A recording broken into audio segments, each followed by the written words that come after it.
guys, it's me with another video, and today we're going to be looking at the shortest nonfiction books on my TBR according to Goodreads. The year is starting to wind up, it's coming to its close, and a lot of us are behind on our reading goals. If you guys would like to read nonfiction in the month of November, like a book olive, one of, the inspirations for reading nonfiction in November, these are some short books that could help you get to your goal and give you a little bit of knowledge. Let's get into it. I'm putting my phone on Do Not Disturb for the sake of taking pictures of my screen for this video. If I forgot to get to your text or message or anything, I'm sorry, because I might forget to turn Do Not Disturb off. It has happened. I have a huge list of all the different genres that I read. That's how I categorize things on Goodreads. And then I have 2 buy lists, and then I have ones that are lists of all the ones that I own. So today we're going to be looking at the nonfiction books that I own that are on my physical TBR. The top of the page here, you can see we have it sorted by number of pages. Now these first, oh my, it just keeps going and going. A lot of these do not have the page number actually put in there, so we are not going to count these because whoever uploaded them on the Goodreads, the publisher or whoever, did not include a page number, which for how I do my reading, I do not approve of that. So we are going to scroll down a little bit till we hit one, and like some of these will just say 1 or 2 page when obviously I know those books are not 1 page. But here we go with our 5 or so books that we're going to be looking at that are the shortest nonfiction books on my TBR according to Goodreads. The first 2 are definitely interesting because I think they are kind of similar. But the first one is Night by, I don't know if it's Eli or Elie Wiesel, and it has an average rating of a 4.38 with over 1 million people leaving that rating. I've never seen that many. Like, I cannot think of a book I've seen with that many in recent years. It was published in 2006 and it is 120 pages in length.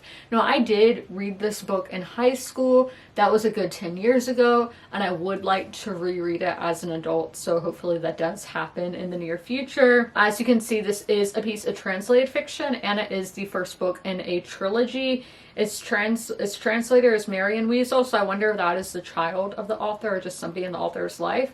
And then there's a foreword by Francis Mauriac? Not sure. Not good at French. Not sure what this book is about because I would consider it a classic. It is about a young boy growing up in Europe. I think he is Jewish, growing up during the World War II, and all the things that he experiences. Yeah, there are some scenes of this that I do remember and are like ingrained in my mind, but again, I would like to read it as an adult to see it through adult eyes. It says, born in the town of Sikhet, Transylvania, Elie Wiesel was a teenager when he and his family were taken from their home in 1944 to Auschwitz concentration camp, and then to Buchenwald. Night is the terrifying record of Elie Wiesel's memories of the death of his family, the death of his own innocence, and his despair as a deeply observant Jew confronting the absolute evil of man. This new translation by his wife and most frequent translator, Marian Wiesel, corrects important details and presents the most accurate rendering in English of Elie Wiesel's testimony to what happened in the camps and of his unforgettable message that this horror must simply never be allowed to happen again. As for genres, we have nonfiction, we have classics, history, memoir, school, Holocaust, biography, historical, war, and World War II. Let me know in the comments, did you guys read this book in school as well? Because I had never heard of it until I got to high school, because there's some books like we can see here, The Outsiders, To Kill a Mockingbird, The Giver, The Great Gatsby. I feel like those years like born having heard of those books if you are American, but this one was one that I hadn't heard of until I got to this. I would say it was world literature since this is a European book. I'm not exactly, it said Transylvania, but I'm not sure where that town is today in today's modern mapping of the world. It is kind of genre bending with classics and history and memoir. But yeah, powerful.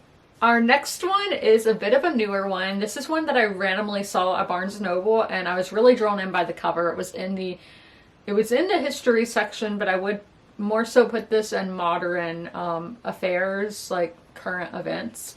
and it is You Don't Know What War Is by Eva Skalitska. It has an average rating of a 3.87, so pretty good, with over 4,000 people leaving ratings. It was published in 2022 and has 128 pages in length. It is about the war that is happening in Ukraine. It says an important, harrowing, and ultimately hopeful memoir about the ongoing Russian-Ukrainian war as told through the diary entries of a young Ukrainian girl. Eva Skalitska's story begins on her 12th birthday in Kharkiv, where she has been living with her grandmother since she was a baby. 10 days later, the only life she had ever known was shattered. On February 24th, 2022, her city was suddenly under attack as Russia launched its horrifying invasion of Ukraine. Eva and her grandmother ran to a basement bunker where she began writing this diary. She describes the bombings they endured while sheltering underground and their desperate journey went west to escape the conflict raging around them. After many endless train rides and a prolonged stay in an overcrowded refugee center in western Ukraine, Eva and her beloved grandmother eventually find refuge in Dublin. There she bravely begins to forge a new life, hoping she'll be able to return home one day. This one reminds me of Anne Frank, which I have not read, The Diary of a Young Girl by Anne Frank, but again, that's a book where I think we all have heard of it and know what it's about. It also reminds me of The Complete Persepolis by Marjane Satrapi, which is one of my favorite graphic novels that I recommend to everybody. Young people everywhere, I think, should read that book. But this is a Ukrainian take on those kind of stories. I did not realize that the writer eventually found refuge, and I didn't realize she was so young. I was picturing, a young adult, but, being a literal child. Crazy to think of. For our genres, we have nonfiction, memoir, war, Ukraine, history, biography, middle grade, audiobook, biography, memoir, and children's. If maybe you have a child who is kind of questioning what is happening in Ukraine, this could be a good book to go. Or if you are maybe a teacher and are teaching, what is happening in the world, this could be a good book. And apparently the audiobook is good as well, which audiobooks do enhance the reading experience. They can help you read a book faster. In my case personally, they tend to do that. If you are trying to get to your reading goal, this might be one to choose. Now we have one that I wish people would understand. Text, Don't Call, an illustrated guide to the introverted life. This is by Erin Casey Camara.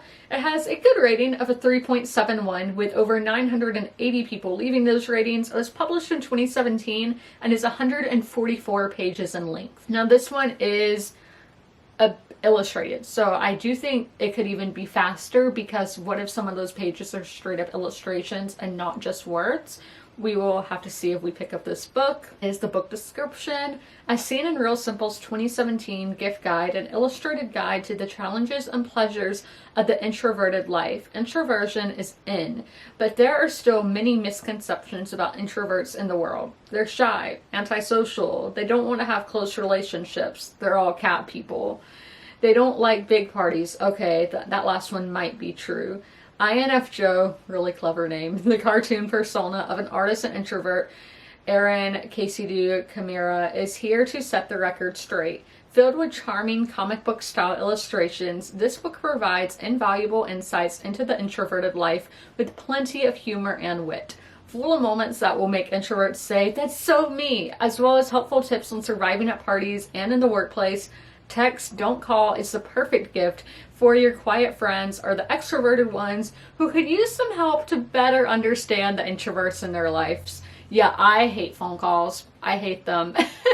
They give me so much anxiety because you never know where they're going to go. And I do think I know where it stems from. I'm not going to go into that here, but yeah, I'm a text me, don't call me. I even like doing little voice memos. My friend sent me a scene from a show, I think the I Love LA show, and they were saying voice memos are so annoying because it's like you have your own podcast. Let me do my thing. Because sometimes it's just good just to hold down that button and let it all out. And I don't necessarily expect a reply. And that's fun. But this book does sound super cute. And as I kept saying, it's a good gift book. We are heading into the holiday season. For the genres, we have nonfiction, graphic novels, humor, comics, psychology, adult, self-help, mental health, graphic novels, comics, and comedy. So a good mix, and again, kind of genre bending as it is a graphic novel as well. His second to last book is Hidden History of St. Augustine by Drew Sappington. It has a good rating of a 3.38 with only 13 people leaving those ratings. It was published in 2011 and has 146 pages. I did pick up this book at the Pirate Museum down in St. Augustine, Florida, which I have talked about before. When my ancestors first came to America back way long ago, I think I'm like a 13th generation American.